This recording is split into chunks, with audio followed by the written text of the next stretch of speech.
তো মন্ত্ৰী M L এবোৰে যে মুছলিমৰ লগত যে লাগি যে আছে আপোনালোকে ইমান বেয়া বেয়া কৰি মন্তব্য যে দি আছে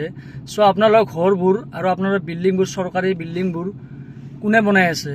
মোক কওকচোন কোনটো অসমীয়া মানুহ বনাই আছে মোক ক'বচোন অসমীয়া মানুহ হয়তো ঠিকাদাৰ হ'ব পাৰে কিন্তু ঠিকাদাৰৰ প্ৰায়ভাগ কমেই আছে তো মিয়া নহ'লে আপোনালোকে কামে কৰিব নোৱাৰিব এইবোৰ দেখিছে নাই চব মিয়া চাওক দেখিছে চব মিয়া মানুহ গোটেই বিল্ডিঙৰ কাম কৰি আছে এই বিল্ডিংবোৰ মিয়া মানুহে বনাব পাৰে আমাৰ অসমীয়া মানুহ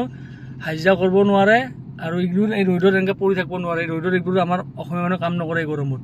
আমাৰ অসমীয়া মানুহ লাগে বহুত ফেচিলিটি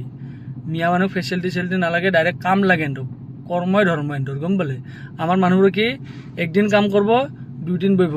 যদি 2000 টকাৰ হাতত যদি আছে 3 দিন বম ডাঙৰ লেকচাৰ মাৰিব 4 দিনৰ দিনা সেই কামত যাব আমাৰ অসমীয়া মানুহবোৰ কি এনেকা গম পালে মিয়া মানুহবোৰৰ শিকক অলপ দেখিছেনে নাই মিয়া মানুহৰ কিমান কষ্ট কৰিব পাৰে তো সেইবোৰ আপোনালোকে মিয়া মুছলমান মন্ত্ৰী এম এল এ কৈ থাকি লাভ নাই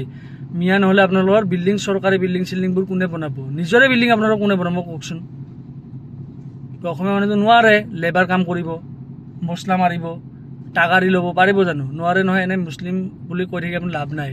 তো চাক আপোনাৰ প্ৰুফ দিয়ে দিলোঁ দেখিছে আপোনালোকে তো যিমান পাৰে এই ভিডিঅ'টো আপোনালোকে শ্বেয়াৰ কৰিব তো আজি আহিছোঁ জয় অসম জয় জুবিন দা।